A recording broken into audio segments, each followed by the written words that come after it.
اعوذ باللہ من الشیطان الرجیم بسم اللہ الرحمن الرحیم ومن آیاته ان خلقکم من تراب ثم اذا انتم بشر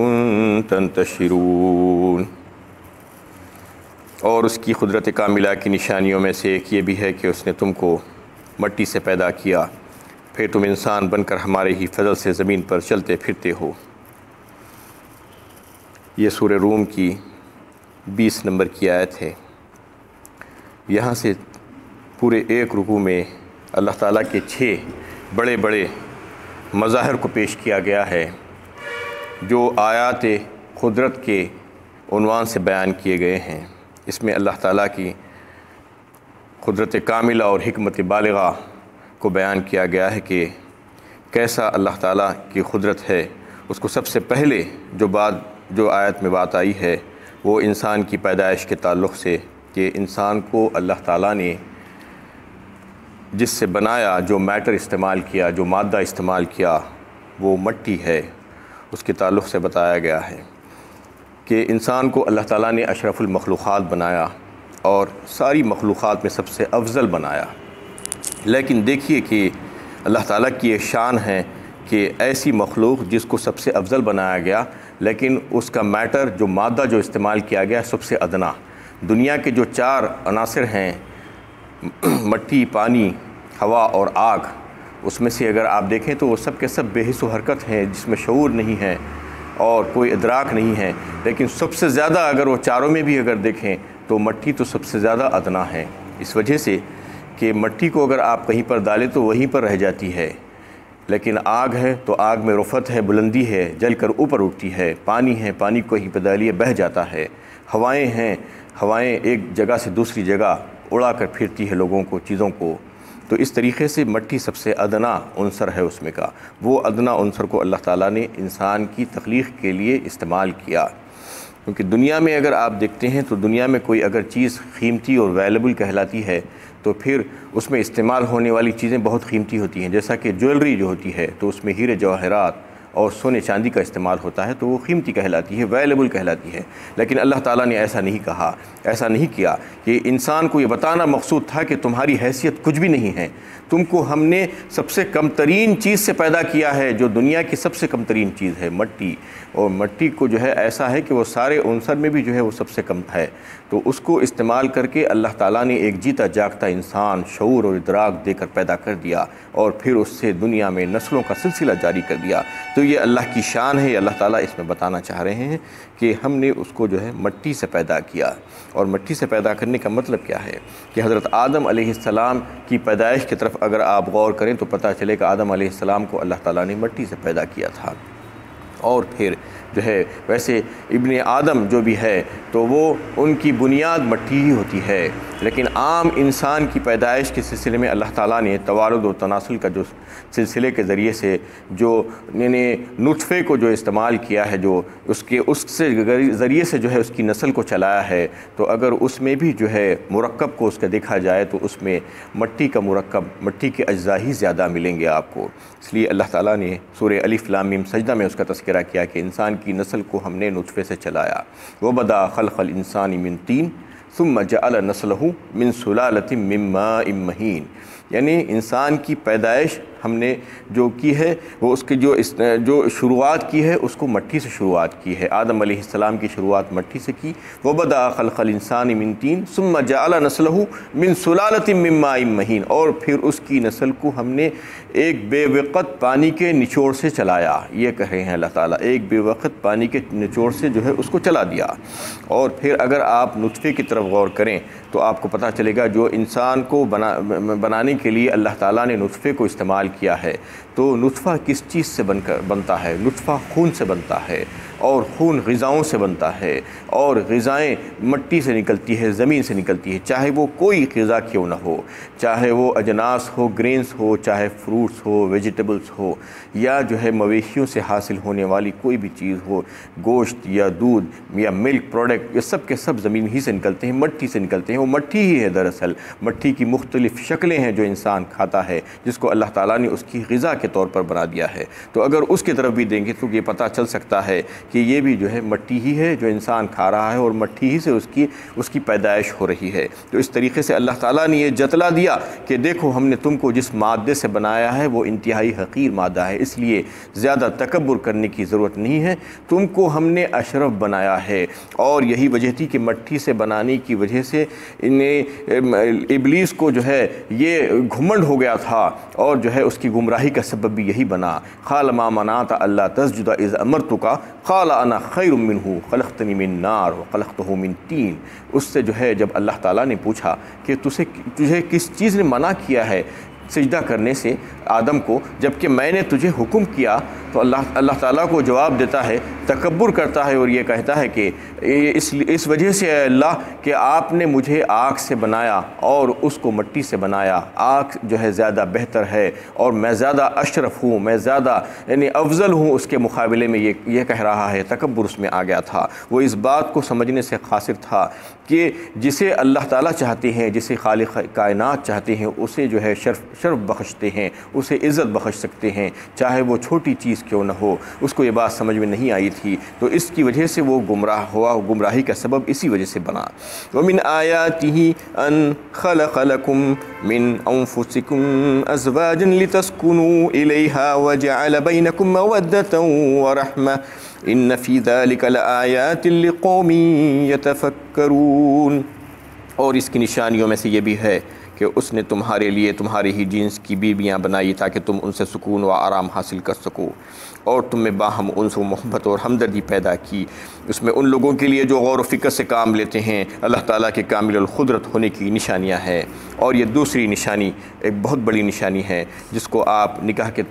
موقع پر سنتے ہیں کہ یہ آیت پڑھی جاتی ہے یا لکھی بھی جاتی ہے بعض دفعہ، تو اس میں جو مضمون ہے وہ بہت ہی اہم مضمون ہے۔ اس میں اللہ تعالیٰ یہ بتا رہے ہیں سب سے پہلے کہ تمہارے ہی جنس میں سے ہم نے تمہارے لیے بیویاں بنائی۔ اس کا کیا مطلب ہے؟ یعنی انسان ہی کی نسل سے اللہ تعالیٰ نے ان کی عورتوں کو بنایا، ان کی بیویوں کو بنایا۔ اور اگر ایسا نہیں ہوتا کہ اگر کوئی دوسری مخلوقات میں سے انسان کے لیے اللہ تعالیٰ اس کی بیویوں کو بناتے جیسا کہ حیوانات میں سے یا جنات میں سے، تو اس کو ہرگز سکون حاصل نہیں ہو سکتا تھا ان کے ساتھ رہ کر۔ تو اللہ تعالیٰ نے ان کے اوپر احسان کیا کہ انہی کی جنس میں سے، انہی کی نسل میں سے عورتوں کو بنایا گیا جو ان کے جو ہے زوج بنے۔ زوج کا ذکر اس میں آیا ہے۔ وَمِنْ آيَاتِهِ أَنْ خَلَقَ لَكُم مِّنْ أَنفُسِكُمْ أَزْوَاجًا۔ زوج کسے کہتے ہیں؟ مرد عورت کے لیے زوج ہے، عورت مرد کے لیے زوج ہے۔ زوجہ جو کہتے ہیں تو عورت کے لیے عام طور پر کہا جاتا ہے، لیکن زوج جو ہے جوڑے کو کہا جاتا ہے، مرد کا جوڑا عورت، عورت کا جوڑا مرد، تو اس لیے ایک دوسرے کا جو ہے زوج ہے۔ اور اس میں جو ہے جو خاص بات ہے کہ اللہ تعالیٰ نے دو مخلوقات بنائی جو دونوں ایک ہی نسل سے ہیں، مرد اور عورت۔ کیا اللہ کی شان ہے کہ ایک ہی مقام پر، ایک ہی غذا اور ایک ہی پانی کے ذریعے سے دو، یعنی زمین و آسمان کا فرق عورت اور مرد میں اگر آپ دیکھیں تو کتنا امتیاز، کتنا تفاوت ہے کہ ایک دوسرے سے کوئی میل جول ہی نہیں ہے، ان کا میل ہی نہیں کھاتی کہ ان کے جو ہے مزاج کو دیکھیے اور ان کی شکل و صورت کو دیکھیے اور ان کی آواز کو دیکھیے ایک دوسرے کی، اور ان کی جو ہے انہیں جذبات اور احساسات، ذمہ داریاں، کام کاج اور فکر اور جو ہے دماغی صلاحیتیں، جسمانی صلاحیتیں، سب ایک دوسرے سے مختلف ہے۔ اللہ تعالیٰ کی کیا شان ہے، قدرت کی ایک بہت بڑی نشانی ہے کہ اللہ تعالیٰ ایک ہی ماں کے رحم میں انہیں دونوں کو پیدا کرتے ہیں، لڑکے کو بھی اور لڑکی کو بھی، اور اس میں کسی انسان کا کوئی دخل نہیں ہے۔ دنیا میں اگر آپ دیکھیں تو کہیں پر بھی جو ہے ایسا آپ کو نظر نہیں آئے گا کہ لڑکے ہی لڑکے ہو رہے ہیں یا لڑکیاں ہی لڑکیاں ہو رہے ہیں، کہیں پر بھی ایسا نہیں۔ اللہ تعالیٰ کا یہ بہترین نظام ہے کہ برابر برابر پیدا کرتے ہیں تاکہ جوڑے جوڑے بن جائیں۔ کہیں پر بھی آپ دیکھیے کہ 49-51 48-52 اس قسم سے جو ہے ریشو رہتا ہے دنیا میں، کہیں پر بھی عورتوں اور مرد کا۔ اگر جو ہے انسان اس کی قدرت میں دخل دے کر کچھ گڑبڑ کر رہا ہے تو کہیں تھوڑا بہت گڑبڑ ہوتی ہے، ورنہ جو ہے اللہ تعالیٰ کا تو نظام ایسا ہے کہ بالکل برابر برابر پروپورشنیٹ کے ساتھ اللہ تعالیٰ نے رکھ دیا ہے۔ تو یہ اللہ کی شان ہے کہ ایک ہی جگہ پر اللہ تعالیٰ وہ دونوں کی تخلیق فرما رہے ہیں اور دونوں بالکل الگ ہیں، ایک دوسرے سے بالکل الگ، یعنی ٹوٹلی جو ہے الگ جو کہہ سکتے ہیں کہ وہ ایسا دکھتا ہے کہ یہ بھی وہی نسل کے ہیں، وہی انسانی نسل کے ہیں کیا؟ عورت کا مزاج دیکھیے، عورت کی صلاحیتیں دیکھیے اور مرد عورت کی صلاحیتیں دیکھیے، اور عورت کے کام کاج اور مرد کے کام کاج، اس کی فکر اس کی فکر میں دونوں میں زمین آسمان کا فرق ہے، لیکن اللہ تعالیٰ کی یہ شان ہے کہ دونوں کو پیدا کر دیا اللہ تعالیٰ۔ اور پھر اس کا مقصد کیا ہے یہ بتانا چاہ رہے ہیں اللہ تعالیٰ کہ عورتوں کو پیدا کرنے کا مقصد کیا ہے۔ ازواجن لتسکنوا الیہا کہا، یعنی اس سے سکون حاصل کرے، مرد اس کے پاس جا کر اس سے سکون ملے اس کو۔ یعنی سب سے پہلا مقصد تو یہ ہے کہ انسان کی بقا کے لیے، یعنی انسان کو جو ہے جو اس کی نسل کی بقا ہے وہ اس کے ذریعے سے پوری ہو سکتی ہے، عورت کے ذریعے سے۔ عورت کے بغیر انسانی نسل کی جو ہے بقا نہیں ہو سکتی تھی، سب سے پہلا مقصد۔ اور پھر اس کی حکمت اور مصلحت کیا تھی عورت کو پیدا کرنے کی؟ اللہ تعالیٰ فرما رہے ہیں کہ لتسکنوا الیہا، عورت کے ذریعے سے مرد سکون حاصل کرتا ہے، اس کو جو ہے اطمینان قلب اور تسکین ملتی ہے اور راحت ملتی ہے۔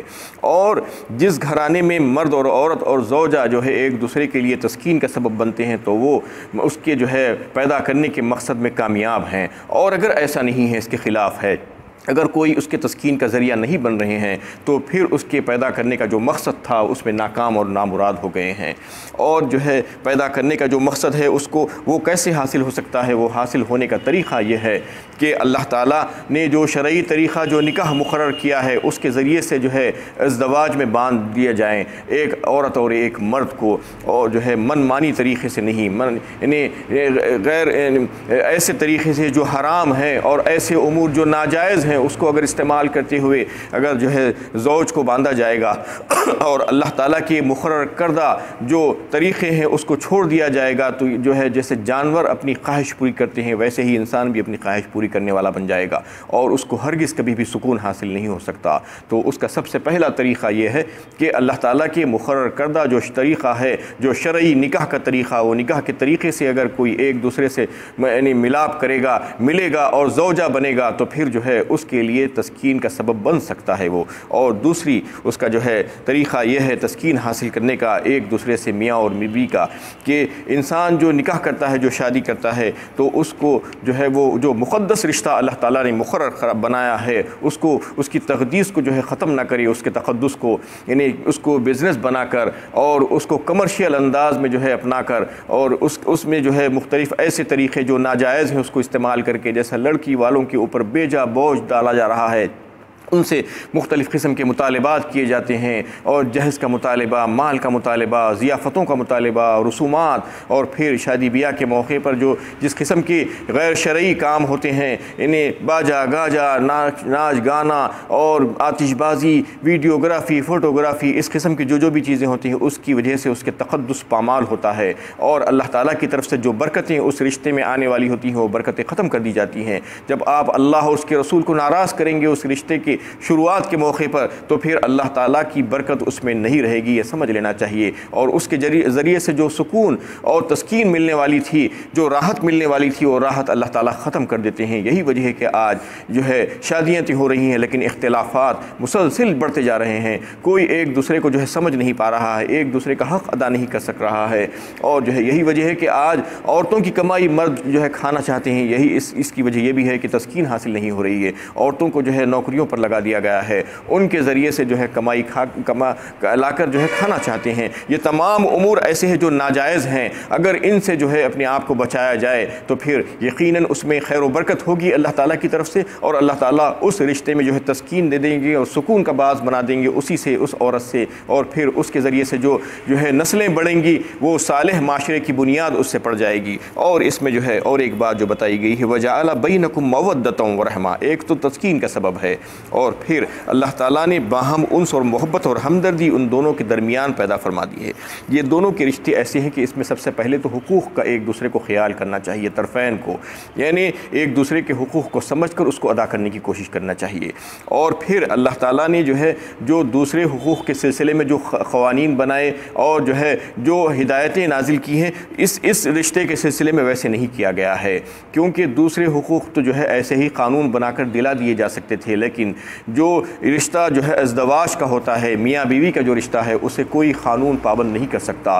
اس کو جو ہے کوئی قاعدہ پابند نہیں کر سکتا میاں اور بیوی کو ایک دوسرے کے حق ادا کرنے کے سلسلے میں۔ تو اس میں جو ہے جا بجا اگر آپ دیکھیں گے تو قرآنی آیات اتقوا اللہ اور جو ہے بخشو، اس قسم کے کلمات آپ کو نظر آئیں گے۔ اور اللہ کے نبی صلی اللہ علیہ وسلم نے بھی جو ہے جب خطبہ نکاح میں ان قرآن کے یعنی اس قسم کی آیتوں کو آپ نے انتخاب فرمایا تھا، جہاں پر یعنی اللہ کا ڈر، خوف خدا، تقوی اور جو ہے آخرت پر یقین کے سلسلے میں جو آیتیں ہیں، ان آیتوں کا آپ صلی اللہ علیہ وسلم نے انتخاب کیا اور اس کو جو ہے خطبہ نکاح کے موقع پر جو ہے آپ پڑھا کرتے تھے۔ اس کی وجہ یہی تھی کہ جو ہے یہ چیز اگر بیچ میں آئے گی، اللہ کا خوف اور اللہ کا ڈر، تو پھر جو ہے وہ ایک دوسرے کے حقوق ادا کر سکیں گے، ورنہ قانون بنا دینے سے اور ہدایتیں دینے سے تو جو ہے وہ اس کا جو ہے حق پورا نہیں ہو سکتا تھا، وہ اس کی ضامن نہیں بن سکتی تھی۔ اس لیے اللہ تعالیٰ نے اس میں اپنا خوف جو ہے شامل فرمایا اور ہر موقع پر جو ہے اتقوا اللہ کہہ کر ڈرایا گیا۔ ایک چیز یہ ہوئی۔ دوسری چیز یہ کہ میاں بیوی کے درمیان اللہ تعالیٰ نے صرف قانون اور شریعت نہیں رکھا، بلکہ جو ہے انس اور محبت بھی ڈال دیا، اور ان کے درمیان فطری جو ہے اور طبعی طور پر جو ہے ایک نفسانی بات ان کے درمیان ڈال دی، جیسا کہ ماں باپ اور اولاد کے درمیان اللہ تعالیٰ ایک محبت ڈالے ہیں طبعی طور پر اور فطری طور پر، کہ ماں باپ اولاد سے محبت کرتے ہیں، ان کا خیال رکھتے ہیں،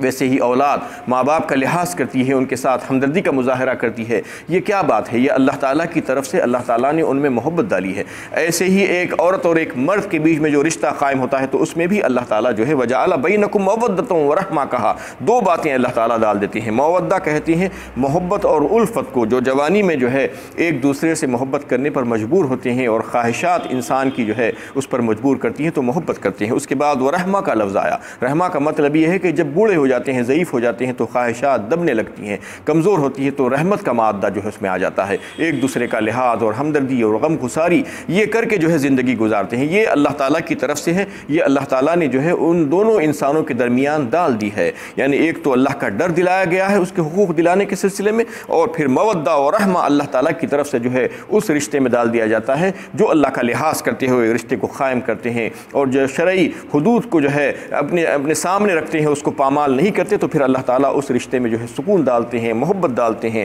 اور رحمت ڈال دیتے ہیں۔ ان فی ذلک لآیات لقوم یتفکرون۔ پھر فرمایا گیا کہ اس میں ان لوگوں کے لیے جو غور و فکر سے کام لیتے ہیں بے شمار نشانیاں ہیں اللہ تعالیٰ کے کامل القدرت ہونے کی۔ وآخر دعوانا ان الحمد للہ رب العالمین۔